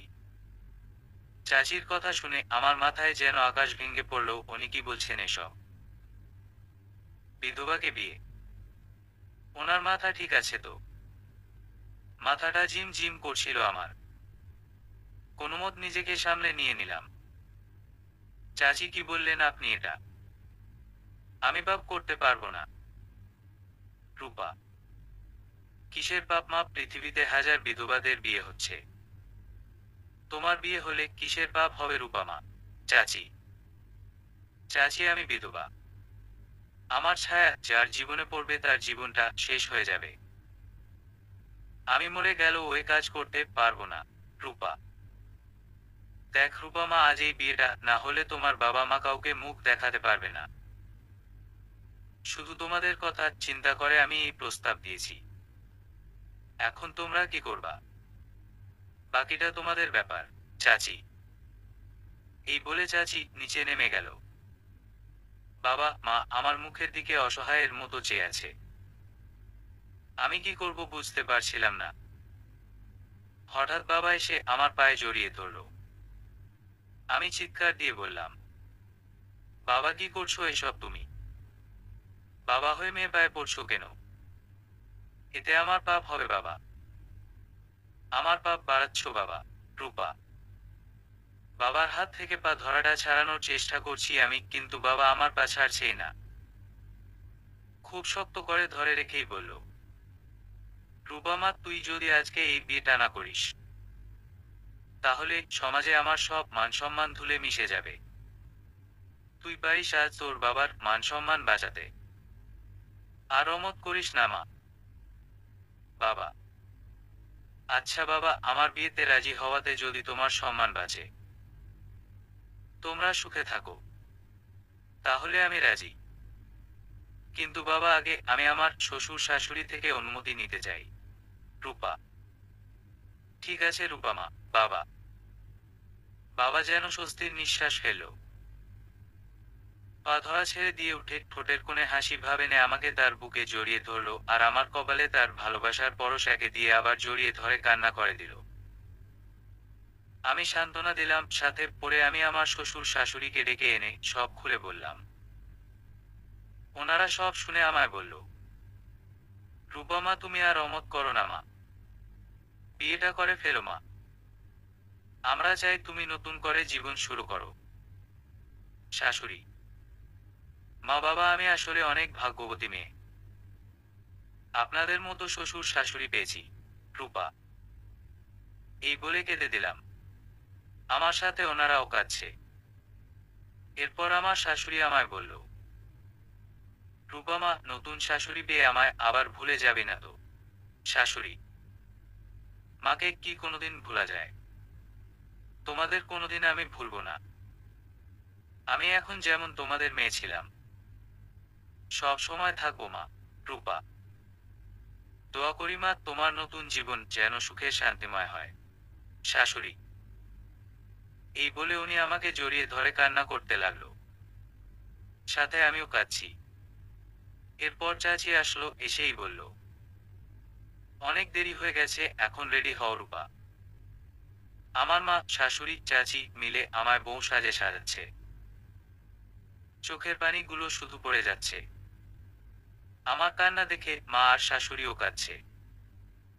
পরে আমার বউ সাজা হয়ে গেল। চাচি বলল, রূপা মা, বড় করে একটা ঘুমটা টেনে বসো যাতে বিয়ের আগে কেউ তোমার মুখ না দেখে। চাচি: আচ্ছা চাচি। রূপা: তারপর মা আমাকে বড় একটা ঘুমটা দিয়ে বসিয়ে রাখলো। কিছুক্ষণ পর কাজী আর কিছু মানুষ এসে আমায় কবুল বলতে বলল। আমি চুপ করে বসে রইলাম।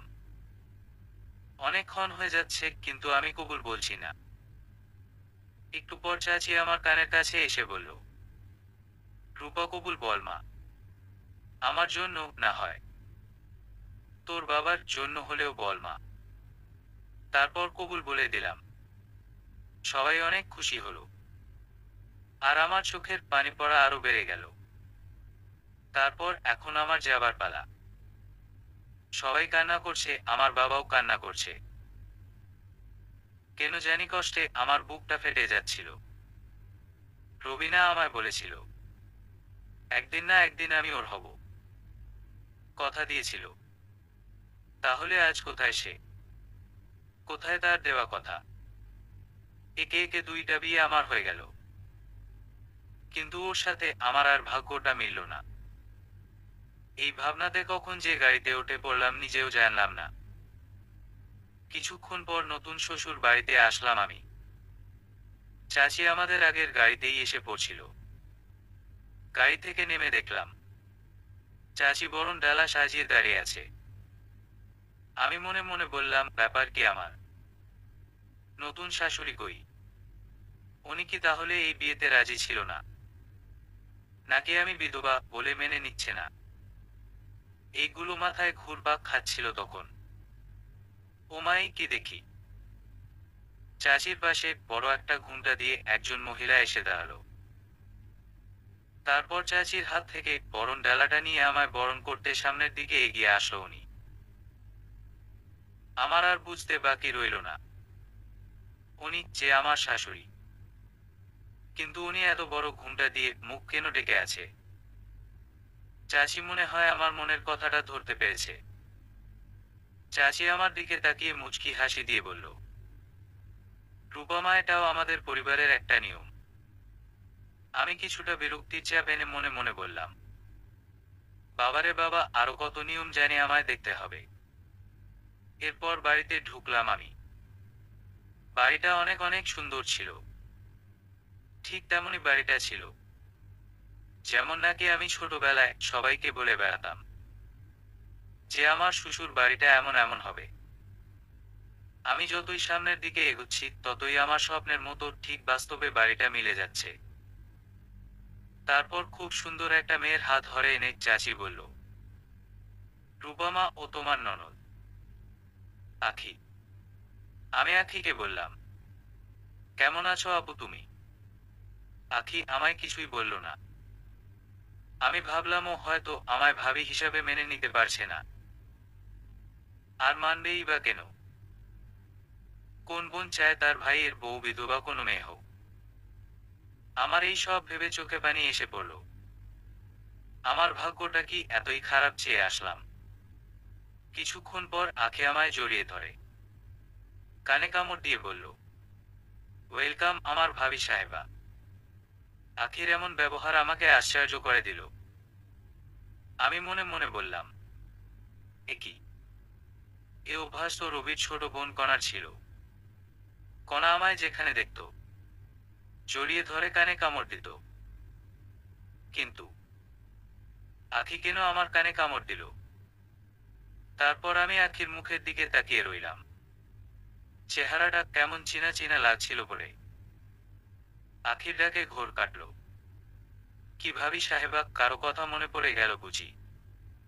আখি: না আপু, তেমন কিছু না, আসলে আমার একটা দূর সম্পর্কের ছোট বোন ছিল। ওহ না, আমার সাথে যখনই দেখা হতো আমায় জড়িয়ে ধরে কানে কামড় দিত। ওর কথা মনে পড়ে গেল। রূপা: এত আগের কথা আপনার এখনো মনে আছে ভাবি? আখি: আপু, কিছু মানুষদের চাইলেও কখনো ভোলা যায় না, তাই আজও ভুলতে পারি নাই। রূপা: এই বলে কেঁদে দিলাম। এইভাবেই কাঁদছো কেন এখন হুম? আজকের পর থেকে যেন তোমায় আর কাঁদতে না দেখি। আর যদি তুমি কাঁদো, তাহলে আর তোমার সাথে কথা নাই, এই আমি বলে দিলাম। আখি: আচ্ছা আমার মিষ্টি আপু, আর কাঁদবো না, যাও। এবার খুশি তো? রূপা: এই তো আমার লক্ষ্মী ভাবি। আখি: ভাবি চলো তোমাকে তোমার রুমে দিয়ে আসি। তারপর আমার হাত ধরে রুমে নিয়ে যেতে লাগলো। রুমের সামনে এসে আমার হাত ছেড়ে দরজার সামনে গিয়ে দাঁড়ালো আখি। তারপর আমায় বলল, ভাবি আগে আমার বক্সেস দেও, তারপর ঘরে ঢুকতে পারবে, এর আগে না। আখি: আপু, তোমায় দেবার মতো আমার কাছে তো কিছু নাই, কি দিব এখন? রূপা: এত কিছু বুঝি না, আমার বক্সেস না দিলে ঘরে ঢুকতে দিব না। আখি: এরপর আমি আমার কানের দুলগুলো খুলে ওর হাতে দিয়ে বললাম, আপু এই নেও তোমার বক্সেস, এটা ছাড়া আর দেওয়ার মতো কিছু নাই আমার কাছে। রূপা: দুলগুলো ওর হাতে দেবার পর দেখলাম ওর চোখে পানি টলমল করছে। আখি অশ্রুসিক্ত নয়নে তাকিয়ে বলল, ভাবি আমি তো এই বক্সেস চাই নাই। আখি: তাহলে কি বক্সেস চাও আপু? আমায় বলো, আমি চেষ্টা করব তা দিতে। রূপা: ভাবি যদি পারো তাহলে আমাদের আপন করে নিও, আমাদের সংসারটাকে সুখে শান্তিতে ভরিয়ে তুলো, আমাকে তোমার ছোট বোনের মতো আদর দিও, শুধু এই বক্সেসটা দিও আমায়। আখি: আমি ওর কথা শুনে অবাক হয়ে ওর মুখের দিকে তাকিয়ে রইলাম। তারপর আখিকে বললাম, ইনশাআল্লাহ আপু, আজকে থেকে তোমাদের সুখে আমার সুখ, আর তোমাদের দুঃখে আমার দুঃখ। তুমি আমার ছোট বোনের মতোই থাকবে আমার পাশে সারা জীবন, আর আমি কোনোদিন তোমাদের পরিবারকে পর মনে করব না, এই ওয়াদা তোমায় আজকে দিলাম আমি। রূপা: আখি আমায় জড়িয়ে ধরে কেঁদে দিল। তারপর বলল, তোমাকে প্রয়োজন ছিল আমাদের এই ঘর এই সংসারে। আখি: এই বলে আমার কানের কাছে মুখ এনে দুষ্টুটা আবার আমার কানে কামড় দিয়ে ধরল। পরে আখি আমায় রুমের ভিতরে নিয়ে গেল। ওমায় কি, এটা রুম নাকি অন্য কিছু? পুরো রুমে শুধু গোলাপ ফুলের ছবি, বিছানাটার চাদরটাও গোলাপ ফুলের পেইন্টের সাজে সাজানো। পুরো রুমে গোলাপ ফুলের ছবি দিয়ে ভরা। আমি অবাক নয়নে পুরো রুমে চোখ বুলাচ্ছি। তখনই আখি বলে উঠল, কি ভাবি, অবাক হয়ে গেছো বুঝি? আসলে কি জানো ভাবি, ভাইয়ার না গোলাপ ফুল অনেক পছন্দ, তাই জায়গায় জায়গায় এই ফুলের ছবি। আখি: মনে মনে বললাম, আল্লাহ কি পাগল মানুষের সাথে এনে ফেললে আমায়, ফুলের ছবি দিয়ে কেউ এমন ঘর ভরে রাখে। তারপর আখি আমায় আবার বলল, ভাবি তুমি খাটে গিয়ে বসো, আমি ভাইয়াকে খুঁজে পাঠাচ্ছি। এই বলে আখি চলে গেল রুম থেকে।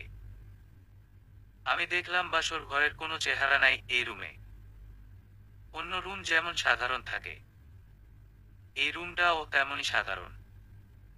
হয়তো আমি বিধবা বলে তাই ঘরটা আর সাজাই নাই। ধ্যাত আমিও পাগল, কি ভাবছি এসব। তারপর খাটে গিয়ে বসলাম আমি। অনেকক্ষণ হয়ে গেল, কেউ আসতেছে না। একা একা বসে আছি, কেউ নাই, ও যে তাকে ডেকে এনে কথা বলবো। পরে হঠাৎ মনে পড়ল, আসার পর তো বাবা মাকে ফোন দিলাম না। পরে ব্যাগ থেকে ফোনটা বের করে মাকে কল দিলাম।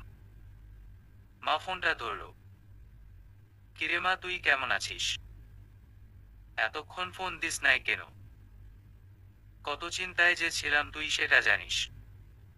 মা, মা থামো এইবার। আমি ভালো আছি।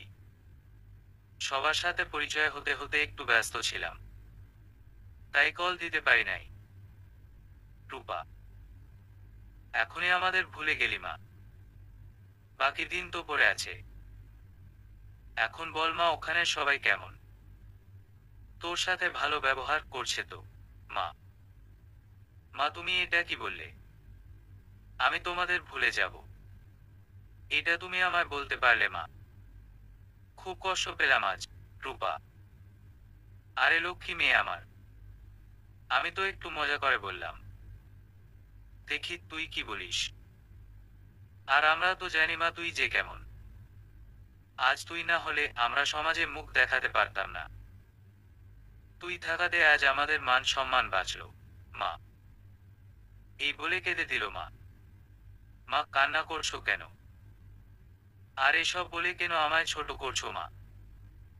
এখন বলো বাবা কেমন আছে? আর সুলতানার কোনো খবর পেলে? রূপা, তোর বাবা আছে কোনো রকম। আর তোর বোন সুলতানার কোনো খবর নাই। তুই বল তুই কেমন আছিস? আর ওরা সবাই কেমন? মা, মা আমি অনেক ভালো আছি। আমাকে নিয়ে কোনো চিন্তা করো না। ওরা সবাই অনেক ভালো। আমার সাথে অনেক ভালো ব্যবহার করছে। আমি যে আগে বিধবা ছিলাম এটা ওরা বুঝতে দেয় নাই মা। রূপা, আল্লাহর কাছে হাজার হাজার শুকরিয়া। মা তোর সুখ যেন না আমরা দেখতে পাই। এখন তুই বিশ্রাম নে রূপা। রাখি পরে কথা বলবো। মা, আচ্ছা মা। রূপা, ফোনটা কেটে সুলতানার ছবি দেখছি আর কাঁদছি। কোথায় গেলি বোন তুই আমাকে ছেড়ে? তোকে অনেক মিস করছি। ফিরে আয় বোন।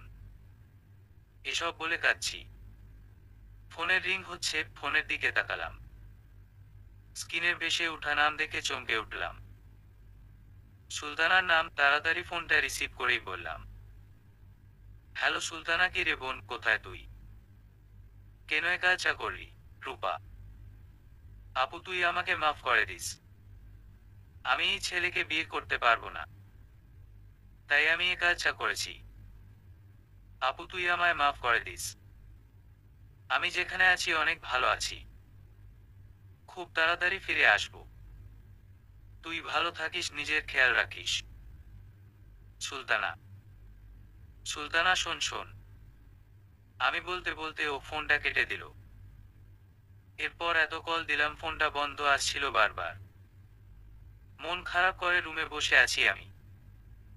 হঠাৎ চাচি এসে দরজায় নক করে বলছে, রূপা আমি ভিতরে আসতে পারি? চাচি, আসেন চাচিমা। রূপা, তারপর চাচিমা আসলো, আমার পাশে বসলো। আমি চাচির দিকে তাকিয়ে বললাম, চাচিমা মেয়ের ঘরে আসতে আবার অনুমতি লাগে নাকি? রূপা, রূপা আজ তুমি আমায় মা বলে ডাকলে। চাচি, ও সুস্নিগ্ধ নয়নে তাকিয়ে আছে আমার দিকে চাচিয়ে কথা বলে। আপনি না বললেন আমি আপনার মেয়ে, তাই মা ডাকলাম। রূপা, চাচি আমাকে জড়িয়ে ধরে কেঁদে দিল। এরপর আমায় বলল, আজ আমায় মা ডাকলে? আজ তোর এই চাচিমা তোমাকে একটা দুঃসংবাদ দিতে আসলাম। চাচি, আমি খুব ভয় পেয়ে গেলাম, সাথে অবাক হয়েছি ওনার কথা শুনে। তারপরও মনে সাহস এনে বললাম, কি খবর বলেন চাচিমা? রূপা, রূপা আসলে মা আমাদের ছেলের অনেক বড় একটা ঝামেলা এসে পড়েছে বিদেশের ব্যাপারে, তাই জরুরি কাজে ঢাকায় চলে গেছে। চাচি, ওহ চাচিমা, দেখছেন আমি বিধবাকে ঘরে বউ করে আনতে না আনতে ঝামেলা শুরু হয়ে গেল। রূপা, আরে কি বললে রূপা এসব? তুমি তুমি তো আমাদের ঘরের লক্ষ্মী মা। এসব কথা আর কখনো বলবা না বলে দিলাম। চাচি, ওকে চাচিমা আর বলবো না। রূপা, রাতে চাচিমা আমার সাথে ঘুমালো, কিন্তু আমার কোনোভাবে ঘুম আসছিল না। মনের মধ্যে শুধু বারবার এই কথা আসছিল, হয়তো আমার হাজবেন্ড আমি বিধবা বলে বউ হিসাবে মেনে নিতে পারে নাই, তাই হয়তো আমার কাছ থেকে চলে গেছে। যাই হোক, কপালে যা আছে তা পরে দেখা যাবে। ফজরের আজান দিল, আমি নামাজ পড়লাম। নামাজ পড়ে রান্নাঘরে গেলাম। গিয়ে সবার জন্য চা বানালাম, বানিয়ে যার যার রুমে চা দিতে গেলাম। চা দিতে গিয়ে এই কি দেখলাম আমি, পাঞ্জাবি পায়জামা পরা একটা লোক অন্য রুমে শুয়ে আছে। দেখে মনে হচ্ছে নতুন বর। আমার আর বুঝতে বাকি রইল না, উনি আমার হাজবেন্ড। আমার হাজবেন্ড এক রুমে কাঁথা গায়ে দিয়ে ঘুমিয়ে আছে। আমি দেখে তো অবাক। এই কি, উনি না বিদেশের কাজের ব্যাপারে ঢাকায় চলে গেছে? তাহলে কি চাচিমা আমার সাথে মিথ্যা বলল? কিন্তু কেন? চাচিমা আমার কাছে এই কথাটা কেন লুকালো?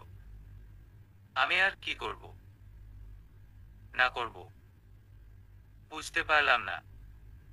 সেখান থেকে চা হাতে নিয়েই রান্নাঘরে রেখে দিয়ে আবার গিয়ে তাড়াতাড়ি চাচিমার সাথে গিয়ে ঘুমিয়ে পড়লাম।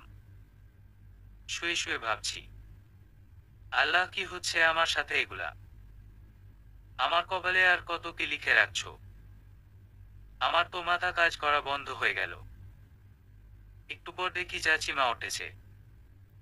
রূপমা, ওঠো, অনেক বেলা হয়ে গেছে। চাচি। তারপর আমি উঠে ফ্রেশ হতে গেলাম। তারপর চাচিমা রুম থেকে বেরিয়ে নিচে চলে গেল। আমি রুম থেকে বেরিয়ে দেখি আখি আমার সামনে বড় একটা প্যাকেট নিয়ে দাঁড়িয়ে আছে। এরপর আমায় বলল, গুড মর্নিং ভাবি, কেমন আছো?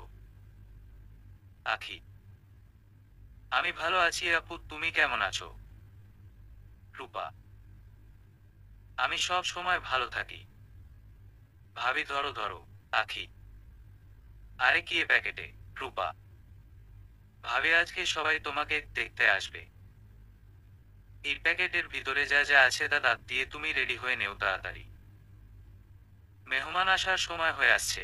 আখি, ওকে আমার ননদিনী। রূপা, তারপর আখি আমার হাত ধরে টেনে নিয়ে খাটে বসিয়ে নিজেই প্যাকেটটা খুলছে। প্যাকেটের ভিতরের জিনিস দেখে আমি তো অবাক। তাই বলেই ফেললাম, ওরে বাবা, এত জিনিস! এগুলো কিভাবে পরবো আমি? আমি কি মানুষ নাকি কোনো দোকান? রূপা, হা হা হা ভাবি, এই তো সবে শুরু হলো। আগে আগে দেখো হোতা হে গয়া। আখি, আখির কথা শুনে কিছুটা হচ্ছকিয়ে উঠলাম। ওর দিকে জিজ্ঞাসা নয়নে তাকিয়ে, কি হবে আখি আমার সাথে? রূপা, আখি কিছু বলল না। ভেঙচি দিয়ে বলে উঠল, তুমি কি তাড়াতাড়ি করবে? একটু পর মেহমান আসবে, তাই এত চিন্তা না করে রেডি হও। আখি, ওকে, শুরু করা যাক তাহলে। কিন্তু আমি একা সাজতে পারি না। রূপা, তুমি একা কোথায়, আমি আছি কি করতে? আখি, এই বলে আখি আমায় সাজিয়ে দিচ্ছে। খুব সুন্দর একটা শাড়ি, আমার পছন্দ মতো। শাড়ির সাথে মিলিয়ে কানের দুল, হাতের চুড়ি, গলার অনেক বড় একটা নেকলেসের দুইটা হার, মাথায় টিকলি, পায়ে নুপুর, কোমরে বিছা পরিয়ে দিল আখি। এরপর কপালে কালো টিপ, চোখে কাজল পরিয়ে দিল। আখি আমাকে সাজিয়ে নিয়ে গিয়ে আয়নার সামনে বসিয়ে বলল, ভাবি, তোমাকে আজ পরীর মতো লাগছে। আখি, এই বলে আমায় জড়িয়ে ধরে কানে দিল একটা কামড়। আরে আরে ছাড়ো, ব্যথা পাচ্ছি তো। রূপা, ভাবি, কামড়টা ইচ্ছে করে জোরে দিলাম যাতে কারো নজর না লাগে। আখি, তাই নাকি দুষ্টু আপু? রূপা, হুমগো ভাবি, তাই। আখি, এই বলে আমায় বড় একটা ঘুমটা দিয়ে নিচে নিয়ে যেতে লাগলো। আমি একটু সামনে এগোতে দেখি আমার উপর অনেক গোলাপের পাপড়ি পড়ছিল। আমি দুহাত দিয়ে পাপড়িগুলো ধরছি আর মনে মনে হাসছি আর বলছি, দারুণ তো। যতক্ষণ পর্যন্ত নিচে নামছি ততক্ষণ পাপড়িগুলো আমার ওপর পড়তে থাকলো। পরে আমায় নিয়ে একটা খুব সুন্দর চেয়ার বসালো।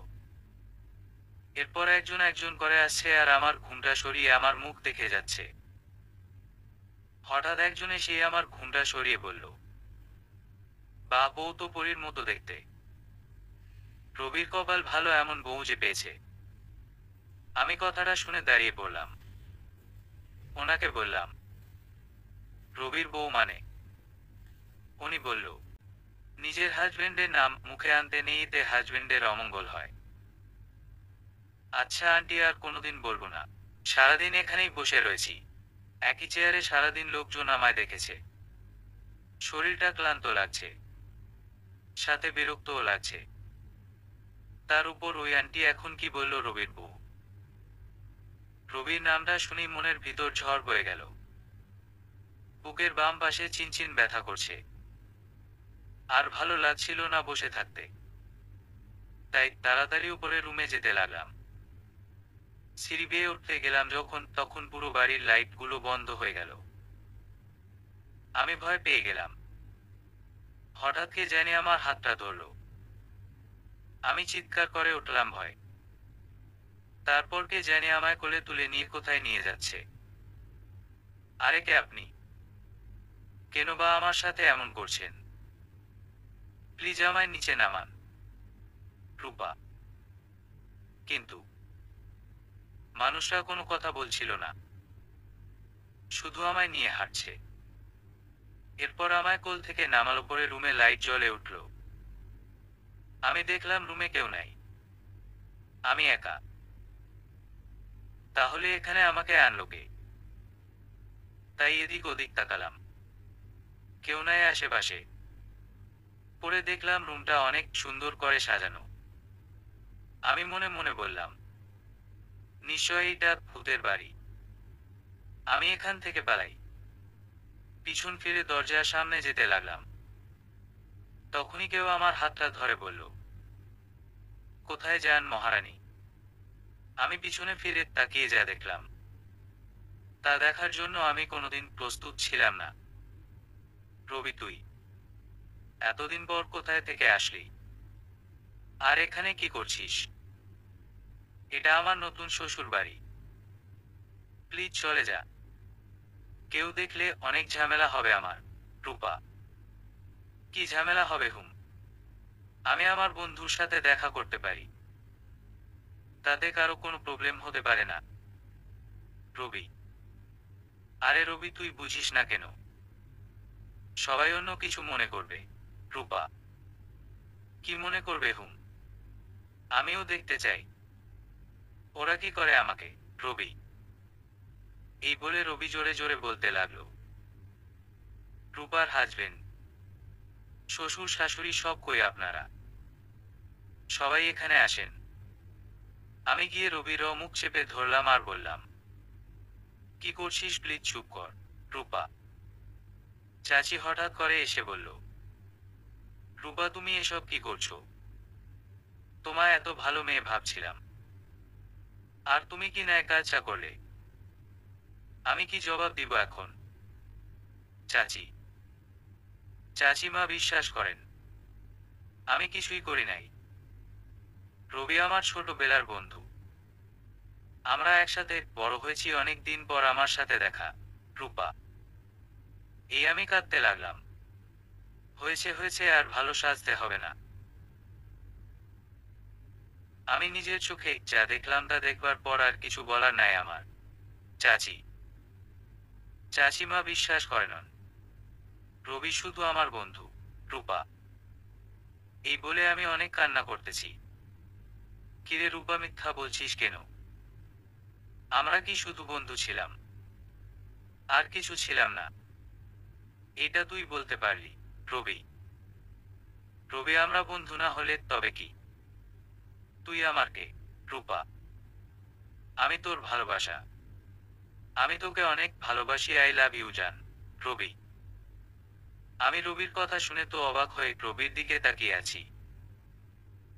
এত বছর পর আমাকে ভালোবাসি বলার সাহস পেল, তা আবার এভাবে। হয়েছে আমার, আর কিছু শুনতে চাই না, গেলাম আমি। চাচি। আমি চাচিমার পায়ে পড়ে বললাম, চাচিমা আপনি একটু বোঝার চেষ্টা করুন। রূপা। কি বুঝবো আমি হুম? নিজের বউকে নিজে লাভ ইউ বলবে না তোকে বলবে? চাচি। চাচিমার কথায় যেন আমার মাথায় বাজ পড়ার মতো শব্দ হলো, কি শুনছি আমি এসব? আমি যেন কোন ঘোরের মধ্যে আছি, মাথা কাজ করতেছে না।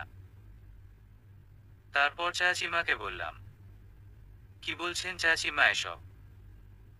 তখন রবি আমাকে বলল, মহারানী, আমি আপনার মহারাজ।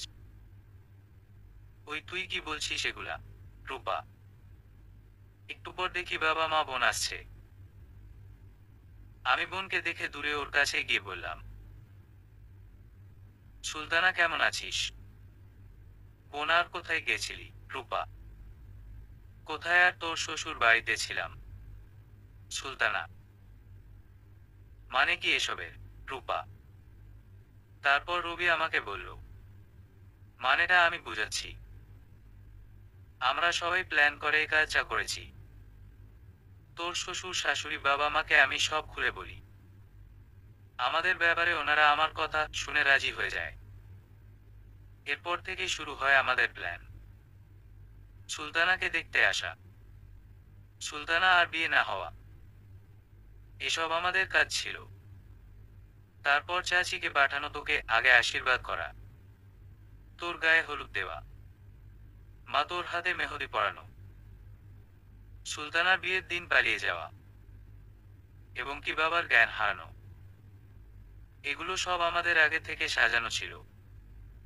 রবি, তোমরা সবাই মিলে আমার সাথে এই বাটপাড়িটা কেন করলে? কি দরকার ছিল এগুলো করার? রূপা, এই বলে আমি কাঁদতে লাগলাম। সরি রূপা, শুধু তোকে পাবার জন্য এগুলো করেছি। আমি চাই নাই 4 বছর আগের ভুলটা আবার করি। তাই এসব করেছি শুধু তোকে পাবার জন্য। রবি, এই বলে রবি কাঁদছে আর বলছে, আমি তোকে হারিয়ে বুঝেছি তোকে ছাড়া বাঁচাটা কতটুকু কষ্টকর। রূপা, তোর পায়ে পড়ি আমি, তুই আমাকে ফিরিয়ে দিস না। অনেক সাধনার পরে পেয়েছি তোকে, আর হারাতে চায় না। রবি, আমি চুপ করে রয়েছি, সাথে কান্না করছি।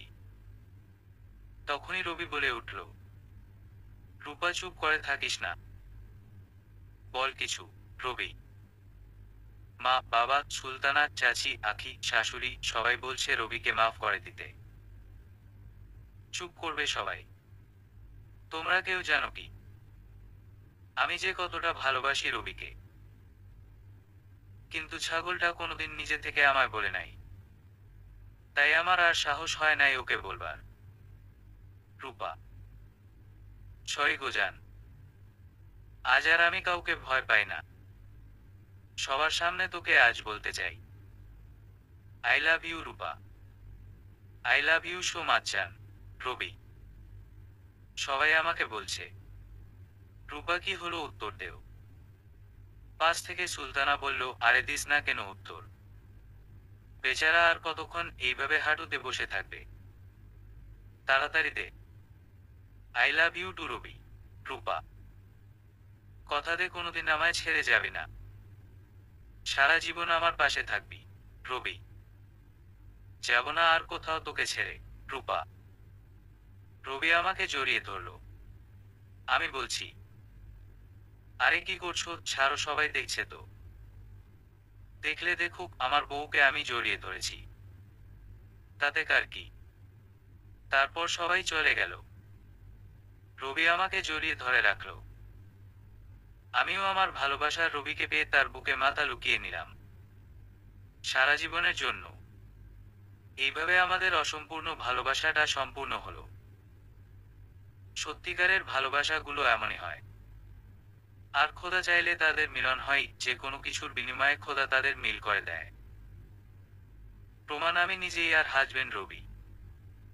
আমাদের ভালোবাসার সংসারে, আমাদের ভালোবাসার পবিত্র বন্ধন, আমাদের কন্যা সন্তান হয়েছে।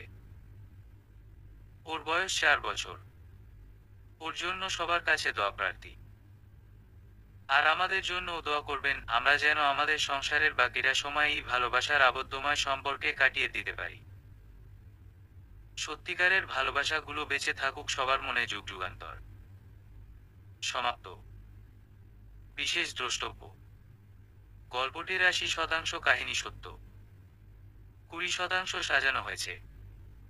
রাজশাহীর এক বড় আপু এবং তার হাজবেন্ডের জীবন থেকে রচিত। ওনার নিষেধ থাকায় ওনার আর ওনার হাজবেন্ডের রিয়েল নাম ব্যবহার করি নাই।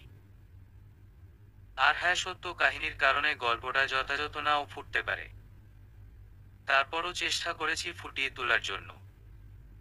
দয়া করে ভুল ত্রুটি ক্ষমার দৃষ্টিতে দেখবেন।